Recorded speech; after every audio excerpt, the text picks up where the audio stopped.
Okay, so I ran across this post right here, and I said, I want to talk about this. Excuse me. It said the New Testament says that those who make a practice of breaking the Old Testament laws will not inherit the kingdom of heaven, but will have their part in the lake of fire. All right. So we have to establish who were these left to, because it says breaking the Old Testament laws. All right. Who did Moses or Moshe or Moshe or Moshe? Who was he talking to? Remember, Moses was a black man talking to the black Hebrew Israelites or Yasharites. All right. We got to first establish that first. Who was he talking to? These things very well are true. But Christ, I should say the Messiah, took away the condemnation of breaking the laws. Now, if you live a lifestyle of it, we already, first of all, black folk, black Jews, black Israelites, Yazraelites already broke the 613 laws. They already broke the covenants, as it says in Old Testament. I should have posted that as one of the scriptures, but this time I'm going to go to the New Testament. Old Testament I already said you already broke it. I'm going to make a new covenant with Judah or Judah. All right, through the Messiah. Let's start at the Apostle Paul. Remember, the Apostle Paul had his head chopped off. Okay, he had his head chopped off. Now listen to what the Apostle Paul says. Romans 8:1. This is called Romans because Israelites or black Jews or black people were in Rome at the time, going to all nations and preach the gospel. All right. Where were the children of Israel scattered? Every nation, which is the whole world. Right. It says, there is therefore no condemnation to them which are in, we know that's not his name. Well, I'll say Yeshua, who walk not after the flesh, but after the spirit. That's God's spirit, the Yah spirit, capital S, the Ruach.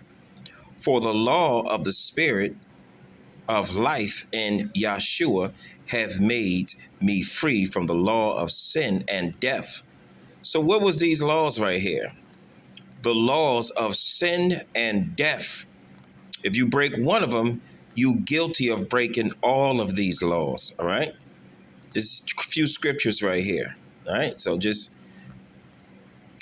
at the end, the last word in the Old Testament is death.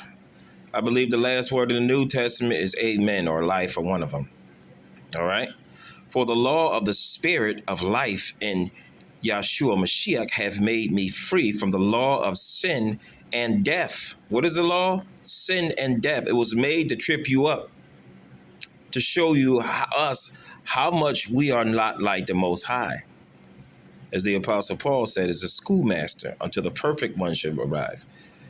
8:3. For what the law could not do, okay, the 613 laws given to Moses by Yahshua, who is the word, all right, in that it was weak through the flesh, meaning through us keeping the law or trying to keep the law is weak. The law is not weak, but the people that tried to do it physically is weak and broke it, the covenants.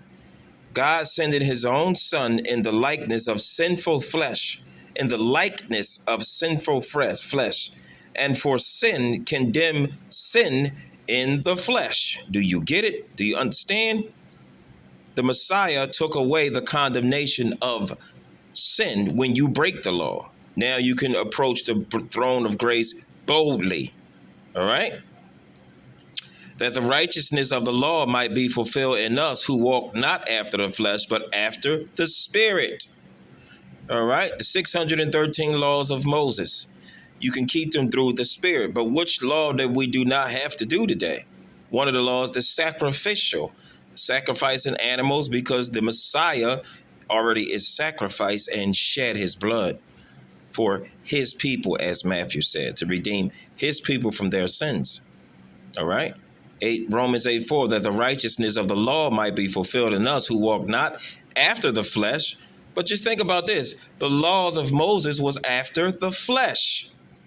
It relied on us. Now we have to rely on the spirit.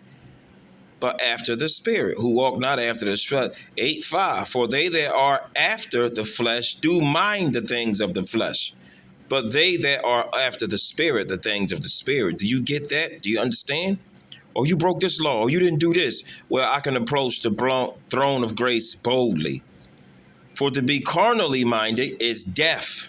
So the laws of Moses was a good law. It wasn't a bad law, but we, through our downfalling, carnal minded, and it was based upon us doing it ourselves.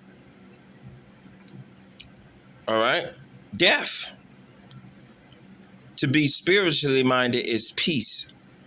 Minded is life and peace. Because the carnal mind is enmity against God, for it is not subject to the law of God, neither indeed can be.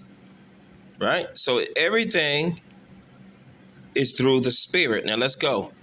8:8, Romans 8:8. So then they that are in the flesh cannot please God. Why can they please God if you're in the flesh?